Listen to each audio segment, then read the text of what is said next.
सही और गलत की परिभाषा चेंज हो गई है आजकल। ये बहुत बड़ा क्वेश्चन मार्क है कि सही क्या है और गलत क्या है। इस पे अगर आप पूरा जो आपको चैन से सोने दे वो सही है,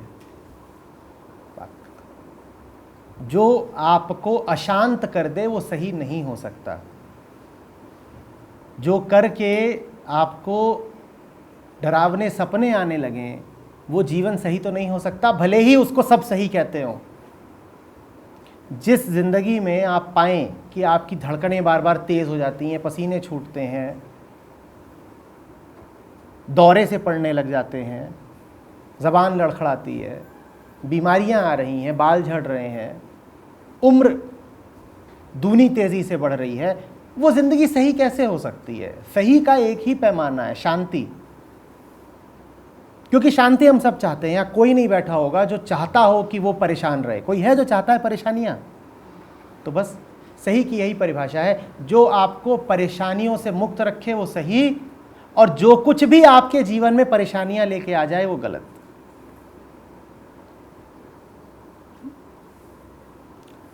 और भी कई तरीकों से इस उत्तर को कहा जा सकता है। जो कुछ भी पूरे होश में करो वो सही, और जो कुछ भी मूर्छा में करो, बेहोशी में करो, वो गलत। और भी कहा जा सकता है, जो कुछ भी गहरे प्रेम से उठे वो सही, भले ही उसमें कितनी भी कीमत लगती हो, और जो कुछ भी घृणा से और हिंसा से उठे वो गलत। तो शांति को पैमाना बना लीजिए, चाहे प्रेम को बना लीजिए, चाहे बोध को बना लीजिए, ये सब आपकी ही हार्दिक चीजें हैं, आप जानते हैं इनको। सही गलत का पैमाना शांति को बनाइएगा, प्रेम को बनाइएगा, बोध को बनाइएगा, कभी समाज को मत बना लीजिएगा।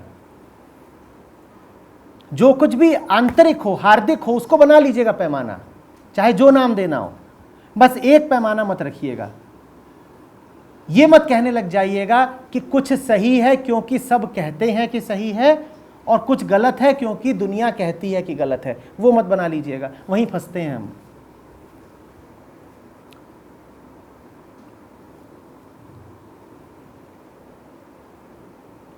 जो कुछ भी आपको व्यग्र कर दे, आपको भीतर से टुकड़ा टुकड़ा कर दे, आपका चैन छीन ले, वो कितना भी समाज स्वीकृत हो, ठीक नहीं हो सकता। और अधिकांश बातें जो सर्वसम्मत हैं, समाज स्वीकृत हैं, वो वही हैं जो आपका चैन छीन लेंगी। तो इसीलिए शांति का मापदंड आंतरिक रखें, बाहरी नहीं। हम सब जानते हैं, दिल हम सबके पास है ना, हार्दिक कहा मैंने, हृदय सबके पास है। कौन नहीं जानता है कि चैन कहाँ मिलता है? जहाँ मिलता है वहाँ रहो। जो कुछ भी आपको उद्वेलित कर दे, उत्तेजित कर दे, पसीने बहा दे, चेहरा लाल कर दे, क्रोधित कर दे, बचो उससे, दूर हो जाओ, जान लो तुम्हारे लिए नहीं है वो। भले ही वो कितना भी आकर्षक क्यों ना लगता हो, लालच मत आना।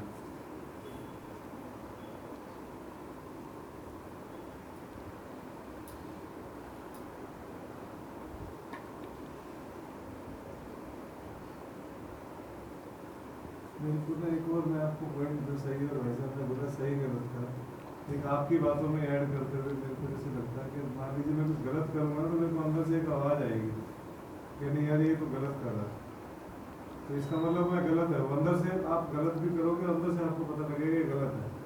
फील होता है कि हाँ मैं, आप दूसरा सोचोगे कि सब लोग सही कह रहे हैं, सही कर रहा हूँ, लेकिन अंदर से एक बार एक कहीं ना कहीं एक आवाज़ आती है कि गलत है। वही हो सही और गलत। जब तक आपके पास और कोई सहारा नहीं है, कोई पैमाना नहीं है, कोई गुरु नहीं है, तब तक आप उस अंदर की आवाज़ पर ही चल लो, वो भी ठीक है। लेकिन बहुत दिनों तक उस भीतर वाली आवाज़ पर भी मत चलिएगा, क्योंकि वो भीतर वाली आवाज़ भी बाहरी है। वो भी समाज ने ही बैठा दी है आपके भीतर। जिसको आप बोलते हो अंतरात्मा, वो और कुछ नहीं है, वो आयातित आवाज़ें हैं, वो बाहर से आके भीतर बैठ जाती हैं। लेकिन ठीक है, आप वृत्तियों पर चलो, आप बहकावे पर चलो, आप तात्कालिक उत्तेजना पर चलो, उससे तो बेहतर यही है कि आप अंतरात्मा की आवाज़ पर ही चल लो। लेकिन अंतरात्मा की आवाज़ कुछ एब्सोल्यूट नहीं होती, वो भी धोखा बन जानी है, तो उससे भी सतर्क रहिएगा। आप जैसे होते हो आपकी अंतरात्मा वैसी ही होती है, इसीलिए तो अंतरात्माएं भी भिन्न भिन्न होती हैं, आत्मा थोड़ी भिन्न होती है। पर आप जिसको कॉन्शियंस बोलते हैं वो हमेशा एक अक्वायर्ड कॉन्शियंस होती है, इट इज नेवर इनेट। इसीलिए अंतरात्मा की आवाज बहुत काम आती है जब आपको दल वगैरह बदलने होते हैं। चुनावों के बाद जब नेताओं को दल बदलना होता है तो कहते हैं मेरी अंतरात्मा की आवाज थी। कभी आपने देखा है आपकी अंतरात्मा की आवाज हिंदी ही बोलती है, बंगाली बोलती है कभी?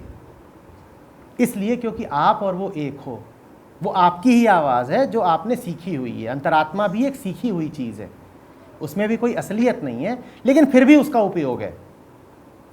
आप समाज के बहकावे पर चलो, उससे तो बेहतर ही है कि अंतरात्मा को सुन लो, उससे तो बेहतर है।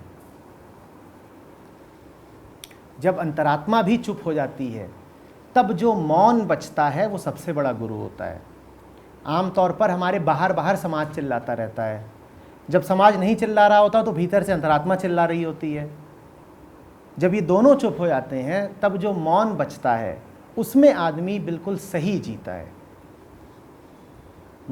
वो मौन सच्ची और आखिरी और शुद्धतम बात है।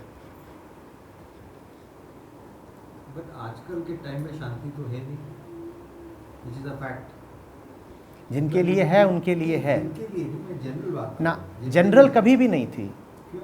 ओवरऑल एनवायरनमेंट ना ना ना, आज तो कोई आकर के कत्लेआम नहीं कर रहा होता। कभी ज़माना था जब तैमूर लंग दिल्ली पर चढ़ आया है और पूरी आबादी साफ कर दी है, तब थी क्या शांति? महाभारत का युद्ध हो रहा है और जो नरों की पूरी आबादी है वो साफ हो गई, तब थी क्या शांति? हिरोशिमा और नागासाकी पे बम गिरे, पूरे पूरे शहर उड़ गए, तब थी क्या शांति? संसार सदा ऐसा रहा है।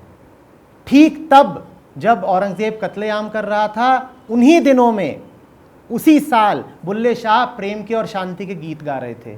जिनके लिए शांति होती है हमेशा होती है, जिनके लिए नहीं होती कभी नहीं होती। कोई विशेष कलयुग अभी नहीं आ गया है। संसार जैसा आज है वैसा सदा था। भक्ति काल जिसको आप कहते हैं, जिसमें प्रेम ही प्रेम बरसा है संतों से, वो भी काल है जब सबसे ज्यादा रक्त बहा है, धार ही धार रही है। जब तुलसी थे तो आपको क्या लग रहा है? बस तुलसी ही थे। तुलसी से 100 ही किलोमीटर दूर कोई अत्याचारी कितनों की जान ले रहा होगा, और तुलसी है। उनके लिए राम है, उनके लिए शांति है। जिन्हें शांति रखनी होती है वो दुनिया की और ज़माने की दुहाई नहीं देते। और जिनके लिए नहीं है शांति उनके लिए कभी नहीं है। मैं आपसे बताता हूँ, आप ईसा पूर्व के ग्रंथों में चले जाएं तो वहाँ पे भी जो ग्रंथकार है वो शिकायत कर रहा है ईसा पूर्व के, आज से 2100 साल पहले के और पहले के। और ग्रंथकार क्या शिकायत कर रहा है? अब ज़माना बड़ा ख़राब आ गया है, पुराने ज़माने बहुत अच्छे थे। हर ज़माने में लोगों ने यही बोला है कि अब ज़माना कुछ ज़्यादा ख़राब आ गया है, पुराने ज़माने बहुत अच्छे थे। आपको और प्रयोग करना है। आप जो रात के समय चैनलों पर श्वेत श्याम फिल्में आती हैं, आप उनको देखें। 1950 की कोई फिल्म होगी और उसमें कोई बूढ़ा पात्र होगा और वो क्या बोल रहा है? घोर कलयुग आ गया है बेटा। हमारे ज़माने में तो लोग ईमानदार हुआ करते थे, ये आज के ज़माने में बड़ी अशांति फैल गई है। 1950 का बुढ़ा भी यही बात बोल रहा था। तो ऐसा नहीं है। आप कर लीजिएगा, आज ही प्रयोग कर लीजिएगा। आप कोई भी ब्लैक एंड व्हाइट फिल्म लगा करके देख लीजिएगा, कोई ना कोई आपको उसमें पात्र ऐसा मिल जाएगा जो कह रहा होगा कि अब ज़माना ख़राब आ गया है। ज़माना न कभी ख़राब था न कभी अच्छा। इंसान को ख़राब होना होता है, इंसान को अच्छा होना होता है। आप अच्छे हो जाइए, ज़माना आज अच्छा हो जाएगा। और एक बात का और ख्याल रखिएगा, आप जितने खराब हैं ज़माना आपको उतना खराब मिलेगा। कारण जानिएगा, एक चोर या एक आतंकवादी सदा कहाँ पाया जाएगा?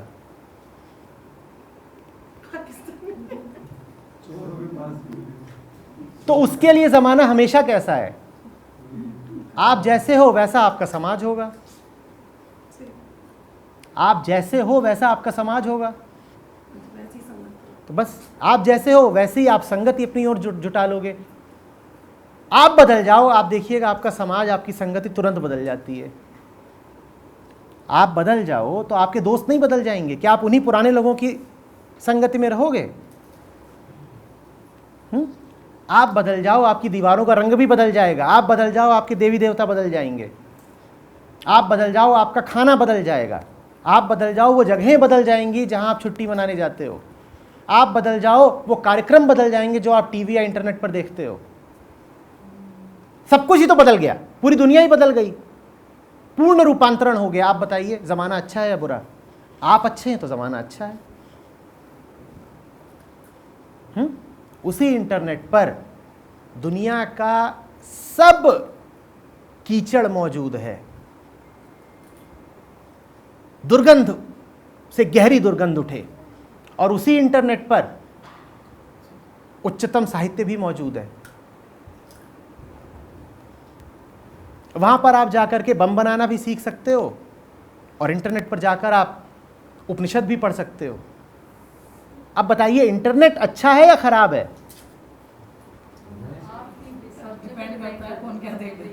वो तो आप पर है। टीवी अच्छा है कि खराब है?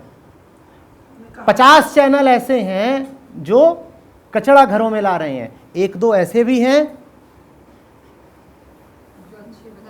और एक ही चैनल पर किसी समय कचरा आ रहा होता है तो किसी समय तो टीवी अच्छा है कि खराब है? डिपेंड करता है आप क्या वो तो आप पे है। आप जैसे हो वैसा आपका टीवी है। आप जैसे हो वैसा आपका टीवी है। एक पिस्तौल होती है, वो पुलिस वाले के हाथ में भी है और बलात्कारी के हाथ में भी है। पिस्तौल अच्छी है कि खराब है? वो तो इस पे निर्भर करता है कि किसके हाथ में है।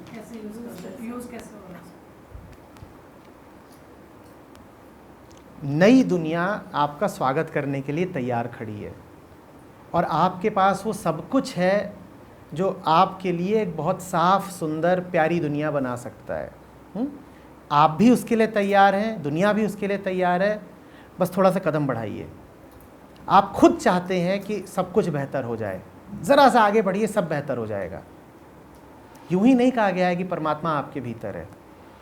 वास्तव में भगवान आपके ही भीतर है, और वो रूप लेने के लिए तैयार बैठा है। आप अनुमति दे दीजिए बस।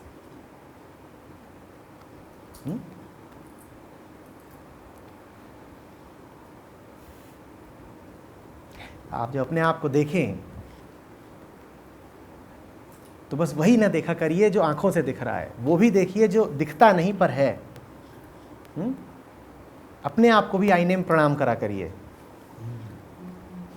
आपसे ज़्यादा सुंदर देव मूर्ति हो नहीं सकती, और आपसे ज़्यादा अवहेलित देव मूर्ति भी नहीं हो सकती। हम दुनिया में और किसी की उपेक्षा करें ना करें, सबसे ज़्यादा अपनी करते हैं। अगर हम दुनिया में किसी के साथ सबसे ज़्यादा अन्याय करते हैं तो हम खुद हैं। हमारी जो संभावना थी, हमारा जो बीज था, हमने उसको पूरा फलने खिलने कहाँ दिया है? खूब अन्याय किया है ना अपने साथ।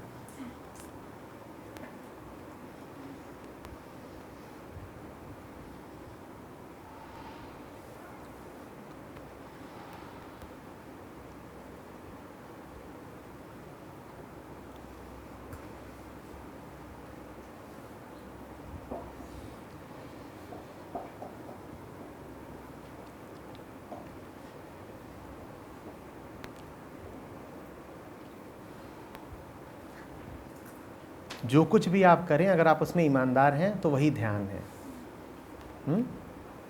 ध्यान पूर्वक पूरा जीवन, पूरा दिन बिताएं। जो भी कर रहे हैं उसको गौर से, प्रेम से, ईमानदारी से करें। यही ध्यान है, यही अध्यात्म है, यही पूजा है।